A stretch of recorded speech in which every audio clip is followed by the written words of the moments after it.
Good evening दोस्तों। आज से मैं एक यूट्यूब नया चैनल स्टार्ट करने वाला हूँ। उसमें हम लोग नर्सिंग कम्पिटिटिव एग्जाम के बारे में पढ़ेंगे। First we will discuss about the topics, then we will discuss about the MCQ question. तो आज हम जो टॉपिक कंप्लीट करने वाले हैं, डिफेंस मैकेनिज्म। डिफेंस मैकेनिज्म एक सिंपल टॉपिक है, पर उसको जब तक हम लोग अच्छे से इसके कंटेंट को अच्छे से डिस्क्रिप्टिव में नहीं समझ पाते हैं, तब तक हम उसके क्वेश्चन को सॉल्व नहीं कर पाते हैं, क्योंकि इसमें कन्फ्यूजन बहुत ही ज़्यादा होता है। इसलिए आज हम कोशिश करेंगे इसको बहुत ही सिंपल लैंग्वेज में, हिंदी में समझाने की कोशिश करेंगे। First of all we will discuss about the introduction to defence mechanism. Defence mechanism होता क्या है? Defence mechanism are unconscious psychological strategies that individual use to cope with reality and maintain self image. तो एक क्या है defence mechanism? Unconscious psychological strategies है। इसमें इंसान किसी रियलिटी को, किसी परेशानी को डील करने के लिए, अपनी सेल्फ इमेज को मेंटेन करने के लिए यूज करता है। जब क्या होता है कि हम हमारे माइंड में जब एड ईगो और सुपर ईगो के बीच में कॉन्फ्लिक्ट पैदा होता है, तो हमको एंजाइटी फील होती है। उस एंजाइटी को डील करने के लिए, उसको सही करने के लिए हमारा डिफेंस मैकेनिज्म काम करता है। पर जब एड ईगो और सुपर ईगो का बैलेंस बैलेंस बिगड़ जाता है, एड ईगो और सुपर ईगो में, और एड और सुपर ईगो में कॉन्फ्लिक्ट होता है और ईगो उसका बैलेंस नहीं बना पाता है, तो हमारी प्रॉब्लम्स बढ़ जाती है, साइकोलॉजिकल इश्यूज होने लग जाते हैं। तो इन डिफेंस मैकेनिज्म का अगर यूज सही तरीके से करेंगे, एक हमारा माइंड, ठीक है, अनकॉन्शियसली, तो प्रॉब्लम कम होता है और थोड़ा रिलीफ मिलता है। पर इसका जब एक्सेसिव यूज हो जाता है, तो साइकोलॉजिकल डिसऑर्डर्स और बहुत सारी प्रॉब्लम, साइकोसोमेटिक प्रॉब्लम होती है।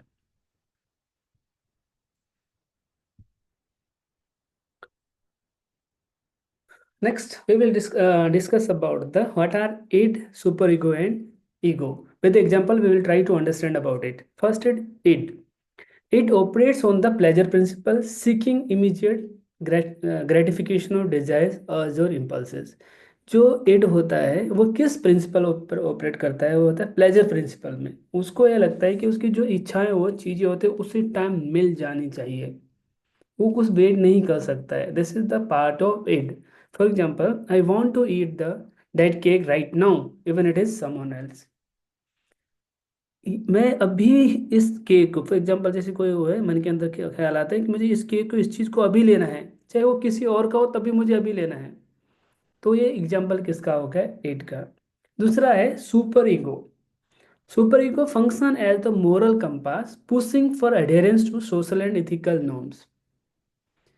ठीक है, जो सुपर ईगो है, एक मोरल कंपास में यूज करता है। वो try to adhere with the social और एथिकल नॉर्म्स के साथ, सामाजिक और नैतिक नॉर्म को उसको फॉलो करने की कोशिश करता है। जैसे for example, eating that cake would be wrong, you must be disciplined and polite. पर जैसे कि उसमें क्या हो रहा था कि इड वाले के उसमें थॉट आ रही थी कि उसको उसको कैसा भी हो, उसको मुझे केक चाहिए। किसी चीज़ का वो सोच नहीं रहा है, सिर्फ उसको अपनी इच्छा को उसी टाइम पूरा करना है। पर सुपर ईगो क्या बोल रहा है? नहीं, ये चीज़ गलत है, ऐसे करोगे ये जो हमारे सोशल एथिकली इस नॉर्म को खराब हो जाएगा, ऐसा नहीं करना है। तो इन दोनों में क्या हो रहा है? कॉन्फ्लिक्ट हो रहा है। वो चाह रहा है और इसको बता रहा है गलत बात है। तो उसके बाद जो है ego, the it mediates between the id and super ego working on reality principle. तो ईगो क्या काम करता है हमारा ब्रेन का? ये सिर्फ किस में वर्क करता है? रियलिटी प्रिंसिपल में। ये बताने की कोशिश करता है, ये मीडिएटर बनता है ईड और सुपर ईगो को, जो इच्छाएं जग रही है उसके ऊपर। जैसे maybe I can have small piece of cake later after asking permission. तो कहते हैं कि मैं थोड़ा सा खा सकता हूँ, पर परमिशन लेकर, ऐसे नहीं अपनी मर्जी से। फर्स्ट में सोचा कि मैं अभी लेना है, दूसरे में सोचा कि नहीं, अभी नहीं लेना है, इससे क्या होगी, बहुत सारी प्रॉब्लम हो सकती है, सोशल इथोलॉजिकली गलत बात है। सो ईगो क्या, उसको रास्ता ढूंढ रहा है। उन दोनों के ईड और सुपर ईगो के बीच में जो कॉन्फ्लिक्ट हो रहा है, उसकी वजह से एंजाइटी हो रहा है, उसका एक रास्ता ढूंढता है। तो इसी से ही अगर ईगो अगर अच्छे से इन दोनों को बैलेंस कर पाता है, तो ये हमारे अनकॉन्शियस माइंड में चलता ही रहता है, तो हमारी प्रॉब्लम कुछ नहीं होती है, पर हमें कोई प्रॉब्लम नहीं होती है, हम उस प्रॉब्लम का धीरे धीरे थोड़े से उसकी सॉल्यूशन मिल जाता है कुछ समय टाइम बाद। पर जब हमारा ईगो ईद और सुपर ईगो के बीच में बैलेंस नहीं बना पाता है, मीडिएट का काम नहीं कर पाता है, ज़्यादा हो जाता है, ज़्यादा यूज ऑफ हो गया, ओवर यूज ऑफ हो गया, तो क्या हो जाएगा, साइकोलॉजिकल और साइकोसोमेटिक प्रॉब्लम होने के चांसेस बढ़ जाते हैं। When the id and superego clash, anxiety arises। जब ईड और सुपर ईगो, जब हमने पहले डिस्कस कर लिया है कि जब क्लैश करते हैं तो उससे क्या हो जाता है, एंजाइटी पैदा होती है। तो ego use defence mechanism to reduce the tension and protect the individual. तो हमारा ईगो मैकेनिज्म जो होता है, ईगो, तो वो क्या करता है, एक डिफेंस मैकेनिज्म को यूज करके इंसान की टेंशन को कम करता है और उसको, इंडिविजुअल को बचाता है। यही मेन फंडा है id, ego and super ego का। तो ईगो का क्या फंक्शन है, to make a balance between, किसके बीच में, ईड और सुपर ईगो के बीच में बैलेंस बनाए रखना। जैसे कुछ सिनेरियो से उसको हम डिस्कस करेंगे। कोई एग्जाम में फेल हो रहा है, टेस्ट में बहुत कम कम नंबर आ गया, तो क्या कह रहा है, इट बोलेगा उसके माइंड उसमें उसको, according to it, I want to relax, I don't care about study. क्योंकि एग्जाम में फेल हो रहा है, तो किसके उसका इट क्या बोल रहा है कि मैं रिलैक्स करना चाहता हूँ, मुझे कोई पढ़ाई लिखाई से मतलब नहीं है। Then super ego hurt is sense, वो बताता है you are lazy and irresponsible, you should have worked harder.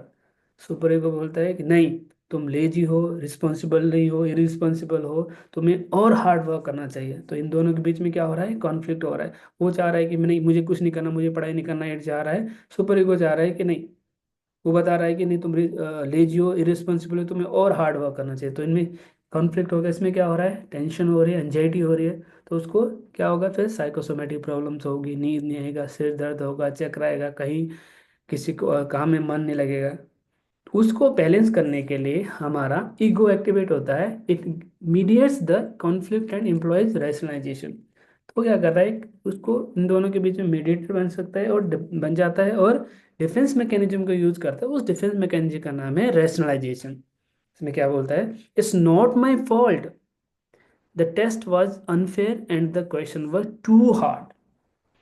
तो इसको रैशनलाइजेशन को डिफेंस मैकेनिज्म को यूज करके वो बोल रहा है कि ये मेरी कोई गलती नहीं है, टेस्ट जो था ना बहुत खराब था, और जो क्वेश्चन थे बहुत हार्ड थे, इसलिए मुझे ये, मैं एग्जाम में फेल हो गया। उससे क्या हो गया, एक उसके माइंड को थोड़ा शांति मिल गई। वो जो जो ईद उससे कह रहा था कि मैं पढ़ूंगा ही नहीं, बहुत बेकार चीज़ है, और ये बोल रहा है कि और मेहनत करो, ऐसे उसी time on the spot ego, super ego बोल रहा है, तो क्लैश हो गया, और टेंशन हो रही है, नींद बेचैनी हो रही है, टेंशन आ रही है, घबराहट हो रही है। उसको कम करने के लिए हमारे ब्रेन ने क्या करे, ईगो यूज किया, ईगो ने क्या, उसका एक्सपेंशन दे, रैशनलाइजेशन दे दिया। तो उससे थोड़ी देर के लिए उसको सही मिल गया। अगर अगर इस रैशनलाइजेशन डिफेंस मैकेनिज्म का कोई इंसान बार बार यूज करेगा तो क्या नुकसान हो जाएगा, वो पढ़ेगा ही नहीं, मेहनत ही नहीं कर पाएगा। थोड़ी देर के उस टाइम के तो ठीक है। तो इसीलिए कहते हैं कि ज़्यादा हो जाता है या मैलिडेटिव यूज हो जाता है तो ईगो का, तो उसमें क्या होने के चांसेस है, और साइकोलॉजिकल प्रॉब्लम, फिजिकल प्रॉब्लम, और उसके पर्सनालिटी में चेंजेस आने के चांसेस होते हैं। उस टाइम के लिए सही है, उस टाइम के लिए अगर कुछ सही अमाउंट में यूज़ किया तो, नहीं तो प्रॉब्लम हो सकती है। ये जानबूझ के नहीं करता, ये हमारे ब्रेन में अनकॉन्शियसली चलता ही रहता है।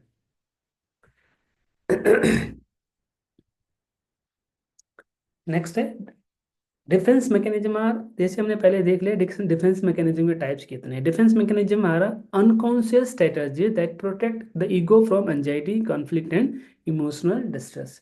तो डिफेंस मैकेनिज्म क्या है, अनकॉन्शियस स्ट्रेटजी जो वो क्या करता है, हमारे ईगो को एंजाइटी से, कॉन्फ्लिक्ट से, इमोशनल डिस्ट्रेस से बचाता है। ये तीन टाइप्स के हैं, primitive defence mechanism, intermediate defence mechanism और मेच्योर डिफेंस मैकेनिज्म। इसके अलग अलग उसके क्या, कैसे यूज कर सकता है, ये हम बताएंगे। जैसे जो प्रिमिटिव डिफेंस मैकेनिज्म में क्या होता है, distort reality significantly offering short term relief. अगर कोई इंसान, primitive defence mechanism unconsciously use होता है तो उस रियलिटी को डिस्टोर्ट कर देता है, खराब कर देता है। थोड़ी देर के बाद, तो थोड़ी देर के लिए तो उसको आराम मिलेगा, बाद में उसको क्या हो सकता है, और प्रॉब्लम हो सकती है। दूसरा क्या है, इंटरमीडिएट मैकेनिज्म, ये क्या है कि उससे थोड़ा मोर एडेप्टिव है। प्रिमिटिव डिफेंस मैकेनिज्म क्या है, ज़्यादा अडेप्टिव नहीं है, थोड़ी देर रिलैप करेगा, उसके बाद अगर ज़्यादा यूज़ कर लिया तो उसको साइकोलॉजिकल और प्रॉब्लम होने की ज़्यादा चांसेस है।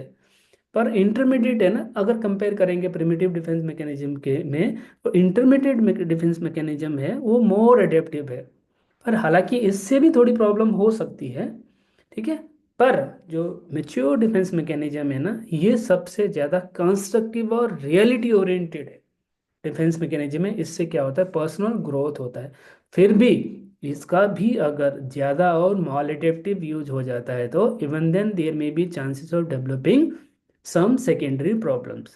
All the categories of defense mechanism the person is using excessive or maladaptively, then there may be chances of developing secondary psychological or physical problems. पर इनको कंपेयर करेंगे तो प्रिमिटिव डिफेंस मैकेनिज्म है, उसमें ज़्यादा डिस्टोर्शन, ज़्यादा problem होने की चांसेस है as compare to mature defence mechanism. तो हमें ये समझना है जो मेच्योर डिफेंस मैकेनिज्म है ज़्यादा कंस्ट्रक्टिव है, रियली ओरिएंटेड है, और उसी में पर्सनल ग्रोथ होता है। पर ये बात बार बार ये जोर दे के मैं बोल रहा हूँ, जो ये डिफेंस मैकेनिज्म है हम जानबूझ के नहीं करते हैं, हमारा brain automatically try to use it with the unconscious effort. Next है डिनाइल।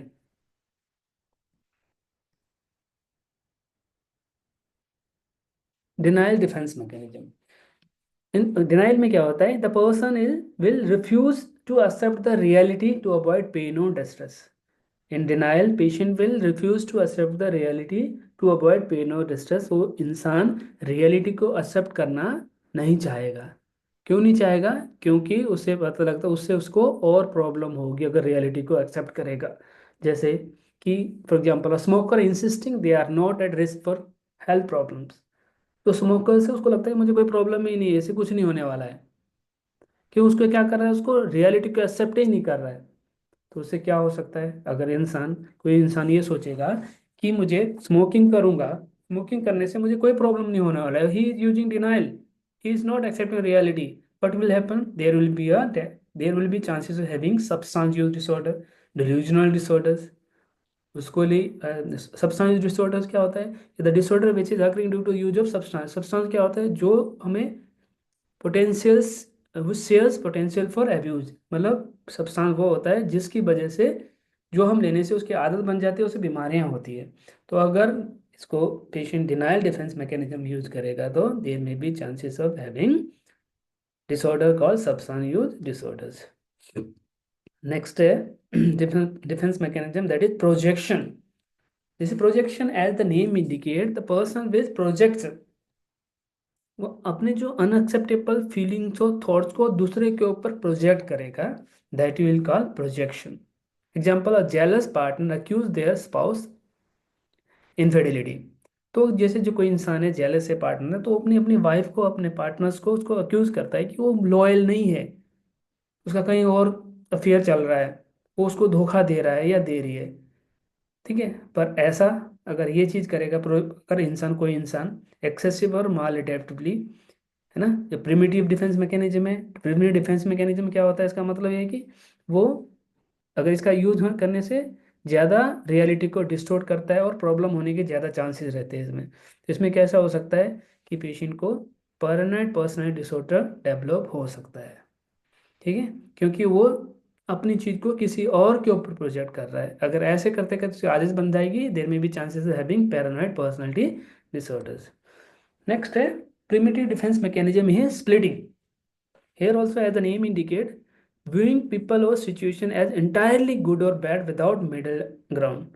किसी किसी चीज को बिना समझे सोचे, किसी चीज को बिना समझे सोचे ही के धारणा बना लेना अच्छा या बुरा, उसे बोलते हैं स्प्लिटिंग। जैसे idealising someone one day and dispensing them at the next. किसी कभी तो एक ही इंसान को बहुत प्यार कर लिया, बहुत अच्छा लगा, और कभी दूसरे दिन उसको बुरा, बिना सोचे समझे ही, तो इसको बोलेंगे हम splitting. If the patient person is using this defense mechanism maladaptively and again, there may be chances of developing borderline personality disorders. Next primitive defense mechanism is regression. ये सब लोगों ने, आप लोगों ने अपने क्लासेस में नर्सिंग में और भी किसी ने जीएनएम कर रखे तो उसमें, ये बीएससी नर्सिंग में आपने पढ़ रखा होगा, regression means returning to earlier developmental behaviour under stress. अगर कोई स्ट्रेस आ जाता है तो हम पहले वाली डेवलपमेंटल स्टेज में चले जाते हैं। जैसे कोई इंसान है, कुछ काम करते करते कुछ उसको स्ट्रेस बहुत ज़्यादा होगा, जोर से मारने लगता है, जैसे बचपन में मारते हैं ना ऐसे, उसको हम बोलते हैं रिग्रेशन। जैसे an adult throwing a tantrum when criticised. ठीक है, तो डिसऑर्डर क्या हो सकता है? If the person is using this maladaptively, excessively, that primitive defense mechanism which is regression, तो देयर में भी chances of developing dependent personality disorder. जब भी कोई प्रॉब्लम आ रही है तो वो उसको डील करने की कोशिश नहीं कर रहा है, वो इन्फेंटाइल और प्रीवियस चाइल्डहुड स्टेज में जा वो जो करता था वैसे ही शो कर रहा है। इसका मतलब क्या होगा कि वो रिस्पॉन्सिबिलिटी नहीं ले रहा है। तो उससे क्या हो सकता है, उसमें मैडम उसमें डिपेंडेंट पर्सनल डिसऑर्डर हो सकेगी, स्ट्रेस रिलेटेड सोमेटिक कंप्लेंट्स आने लगेंगे। Somatic means body related symptoms आने लगेंगे। नेक्स्ट प्रिमिटिव डिफेंस मैकेनिज्म है एक्टिंग आउट। तो acting out means expressing unconscious emotion through action instead of words. As the name indicate, इंसान क्या करता है, जो अनकॉन्शियस इमोशंस और थॉट्स को क्या कर रहा है, वो एक्सप्रेस कर रहा है। किसमें? एक्शंस में, वर्ड्स में नहीं। वर्ड्स की जगह एक्शन में कर रहा है, उसे हम बोलेंगे एक्टिंग आउट। तो example, a teenager skip school after being scolded bye parents. For example, जैसे कोई टीनेजर है, बच्चा है, स्कूल जाना ही बंद कर रहता है कि अगर उसके पेरेंट्स को वो उसको डांट रहे तो उससे क्या होगा? If the patient is using active out defence mechanism which is primitive defence mechanism. Primitive defence mechanism में देर में भी उसमें रियलिटी में ज़्यादा डिस्टोर्शन होगा, प्रॉब्लम होने के ज़्यादा चांसेस रहते हैं। तो अगर बच्चा है acting out defence mechanism use कर रहा है तो क्या होगा? कंडक्ट डिसऑर्डर और इंटरमेंट एक्सप्लोसिव डिसऑर्डर होने के चांसेस है, क्योंकि वो क्या कर रहा है, अपने अनकॉन्शियस इमोशन को एक्शन में दिखा रहा है वर्ड के बजाय। ठीक है ना?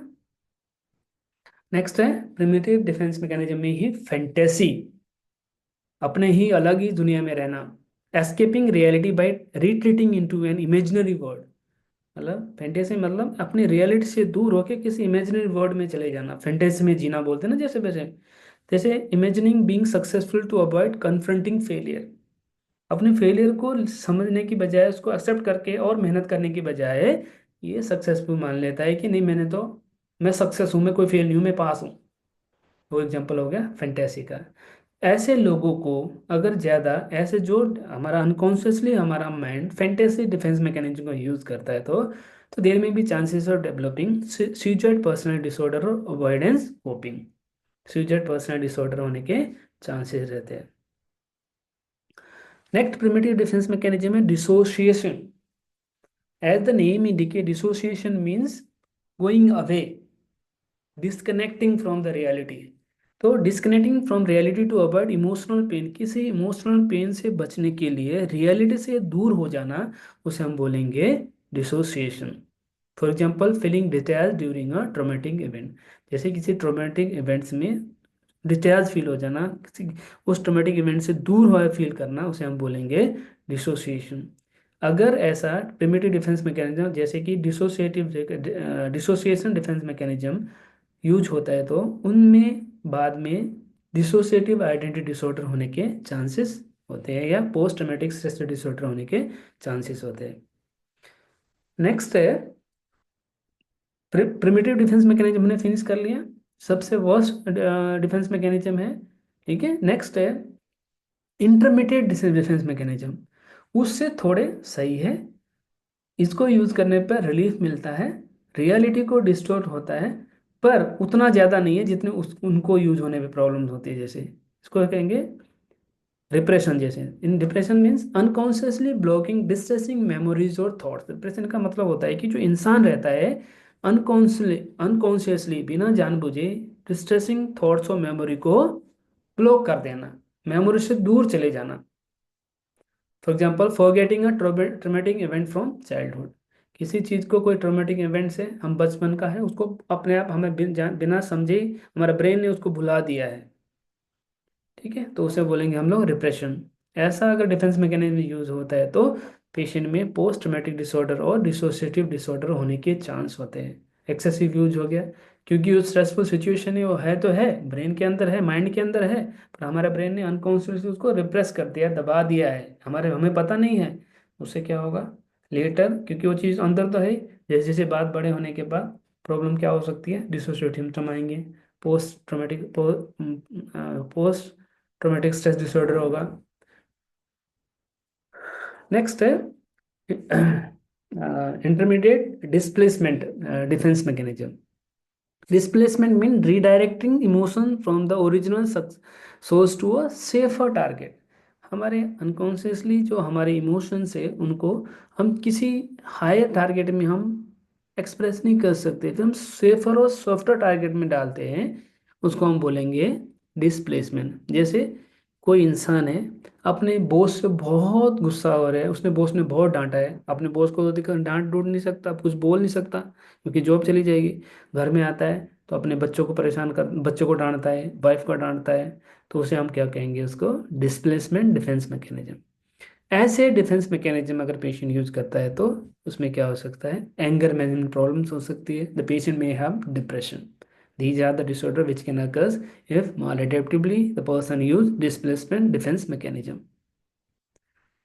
Next intermediate defense mechanism है reaction formation. As the name indicate, reaction formation, acting in a way opposite to one's true feeling.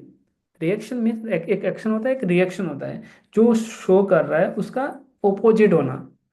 जैसे being overly kind to someone who secretly dislike,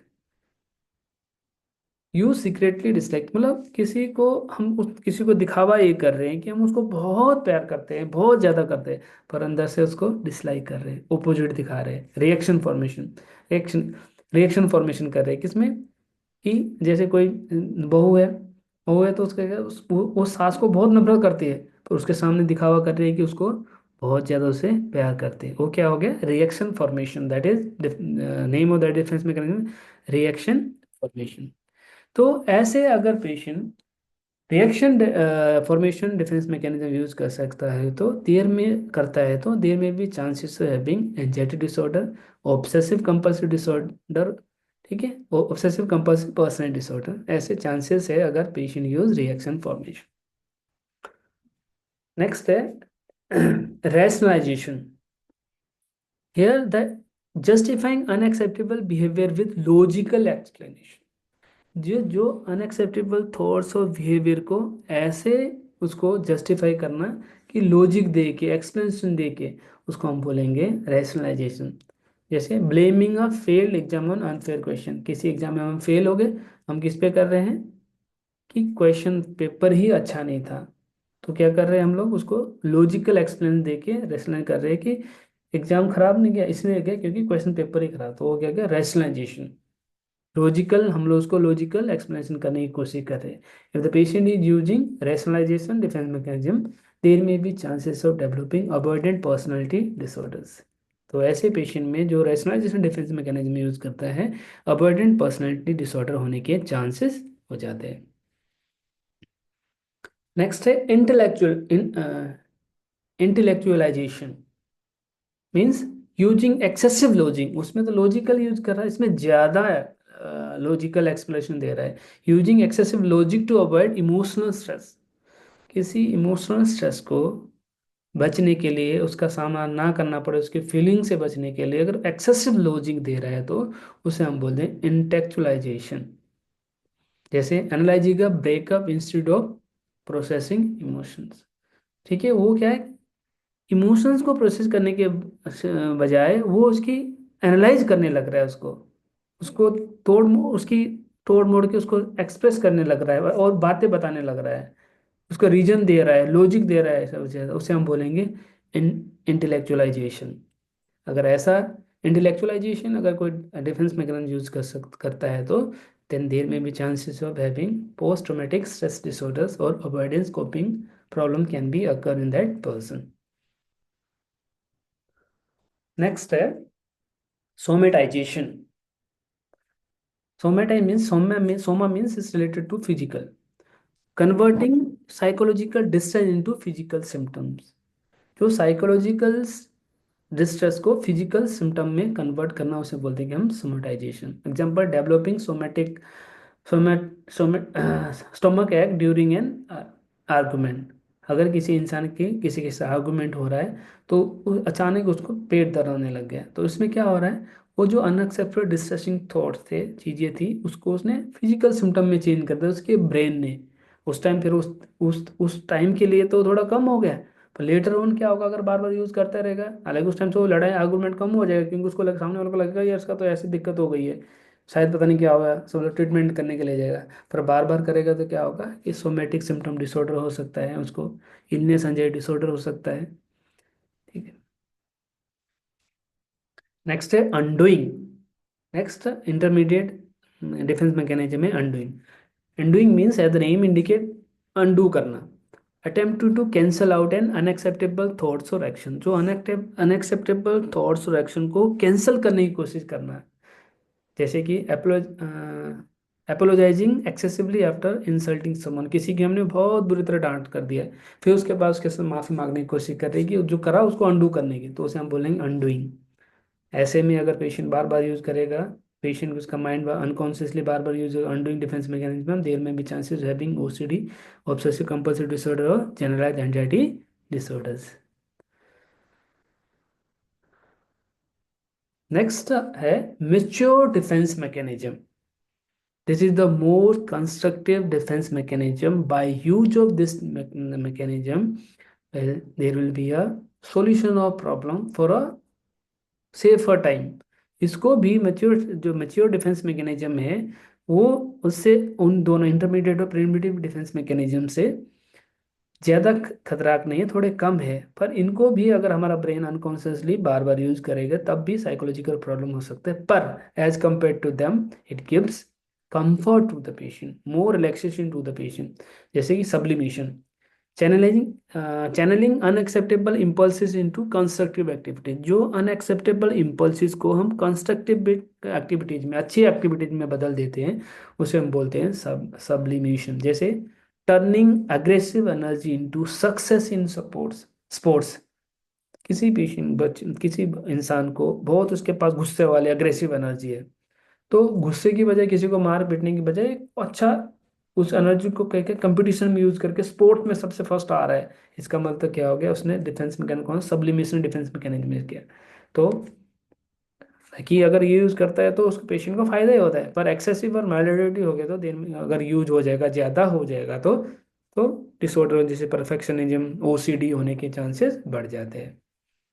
humour, as the name indicate humours, using humour to cope with stress और pain, cope with stress और pain, कि humour को, एक हंसी वाला जो रहता है ना, ह्यूमर को यूज करना कि ताकि हम स्ट्रेस और पेन को उसको डील कर सके।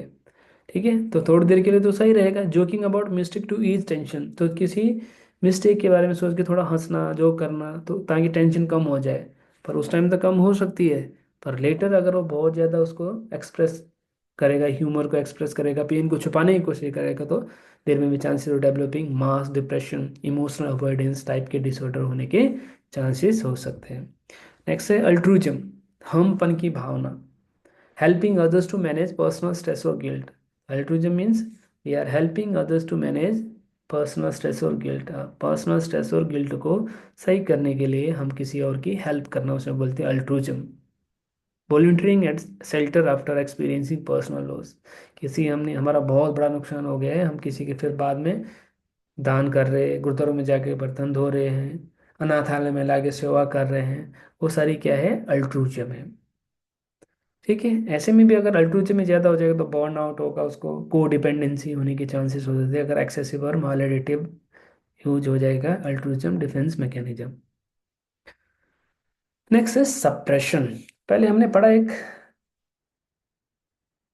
इंटरमीडिएट डिफेंस में, पहले हमने पढ़ा, क्या पढ़ा, सप्रेशन डिफेंस मैकेनिज्म, सब repression defence mechanism. Repression defence mechanism में क्या हो रहा है, जो पेशेंट होता है अनकॉन्शियसली चीज़ों को, जो उसको पेनफुल है, जो चीज़ें अनलाइक करता है, टेंशन क्रिएट कर रही है या तकलीफ देती है, उसको अनकॉन्शियस उसका ब्रेन उसको सप्रेस कर रहा है, उसे हम बोल देंगे रिप्रेशन। पर सप्रेशन क्या होता है, कॉन्शियसली, जानबूझकर consciously deciding to delay addressing और डिस्ट्रेसिंग इशूज, को जो चीज़ उसको परेशान करती है, चीज़ें करती है, उसको जान के अपनी मर्जी से उसको भूलने की कोशिश करता है। किसी के साथ अफेयर है, कुछ हो गया, तो उसकी सारी चीज़ें उसको जिंदगी से जानबूझ के सब भुला देता है, नाम वगैरह, उसे हम भूलेंगे हम लोग suppression. For example choosing to focus on work and deal with personal problem later. ठीक है, अगर हम पर्सनल प्रॉब्लम के बारे में सोचने की बजाय उसको बाद में सोचेंगे, पर हम अपना जो काम है ना उसको फोकस करेंगे, तो जानबूझ के हम जो पर्सनल प्रॉब्लम को साइड रख के अपने काम में लग जाते हैं, उसे बोले सप्रेशन, मतलब जानबूझ के कॉन्शियसली। और रिप्रेशन हमारा अनकॉन्शियसली, हमारा ब्रेन ऑटोमेटिकली वो कर रहा है, उसे बोले रिप्रेशन। सप्रेशन और रिप्रेशन में यही डिफरेंस है। रिप्रेशन में अनकॉन्शियसली सब हो जाए चीज़ों को सप्रेस करता है, सप्रेशन में कॉन्शियसली चीज़ों को सप्रेस करता है, हाइड करने की कोशिश करता है। अगर क्रोनिक सप्रेशन होता है, पेशेंट किसी चीज़ को बार बार सप्रेस कर सकता है, देर में भी चांसेस ऑफ बर्नआउट और डिप्रेशन होने के चांसेस होते हैं।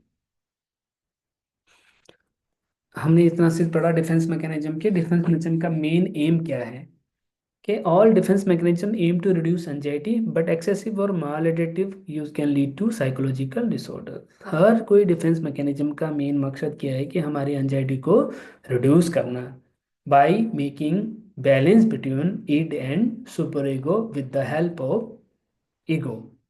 पर जब हम इसका एक्सेसिव और मालएडेटिव यूज हो जाता है, तो उसमें साइकोलॉजिकल डिसऑर्डर होने के चांसेस होते हैं, as I have already discussed in the lecture.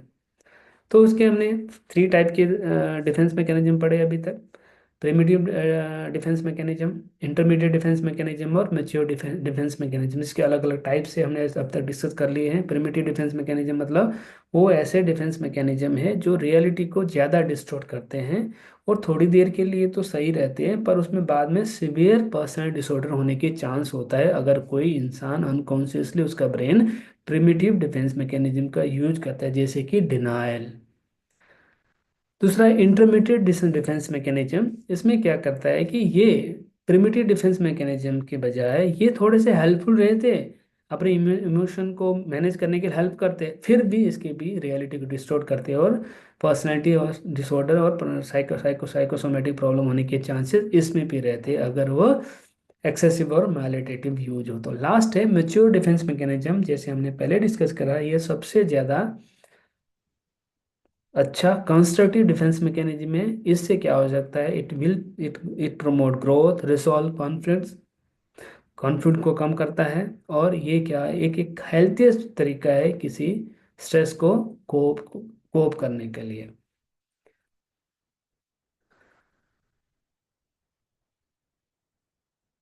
ये सारे हमने डिस्कस कर दिए हैं। तो समझ में क्या है कि defence mechanism are unconscious strategies to protect against anxiety and psychological problems. ये डिफेंस मैकेनिज्म अनकॉन्शियस स्ट्रेटजीज है, ताकि ये हम क्या किसको कर सके, ताकि एंजाइटी को बचा सके और साइकोलॉजिकल हार्म को बचा सके। देखें, ये हमने पहले डिस्कस कर लिया, तीन टाइप किसका, तीन कैटेगरीज में: primitive, intermediate and mature defence mechanism. Awareness of this mechanism can help individuals use them adeptly. अगर हम किसी पेशेंट को अवेयर करवा दे, ये कैसे होता है, कैसे होता है, which will help him to deal adeptly his life. तो डिफेंस मैकेनिज्म क्या करता है, it protect from psychological distress, ये हमने पहले डिस्कस कर लिया। ठीक है, final thought: defence mechanism aim to reduce anxiety, but overuse और maladaptive use can lead to psychological disorders. ये हमें ध्यान रखना है कि डिफेंस मैकेनिज्म है कि हमारी एंजाइटी को रिड्यूस कर सकता है, और प्रॉब्लम को सोल्यूशन मिल सकता है थोड़े टाइम के लिए, पर ज़्यादा यूज करते हैं तो साइकोलॉजी की प्रॉब्लम हो सकती है। Self awareness is key to using defence mechanism adeptly. अगर हमका खुद का अवेयरनेस हो जाएगा, तो we will able to use defence mechanism adeptly. अगर इसको अवेयर हो जाएगा, तो in psychotherapy we are making the patient aware about this defence mechanism, so that he will use adaptive defense mechanism to deal with his problem. Therapy can help identify and replace maladaptive defense mechanism. As I have already discussed, with the help of therapy, we can identify and replace maladaptive defense mechanism. So, balanced use of mature defense mechanism promote mental health and resilience. अगर हम balance use कर रहे हैं mature defence mechanism का, उससे हमारे mental health को अच्छा और इम्प्रूवमेंट मिलता है। Thank you. आज की क्लास इतना ही। आज ये फर्स्ट क्लास है इसलिए थोड़ा सा बोलने में या कुछ होने में थोड़ा चेंजेस हो सकता है। आगे हम और कोशिश करेंगे सुधारने के लिए। और इसके बाद हम लोग इन टॉपिक में मल्टीपल चॉइस क्वेश्चन सॉल्व करेंगे। आज के लिए आप लोगों को मैं थैंक यू बोलना चाहता हूँ। Thank you very much.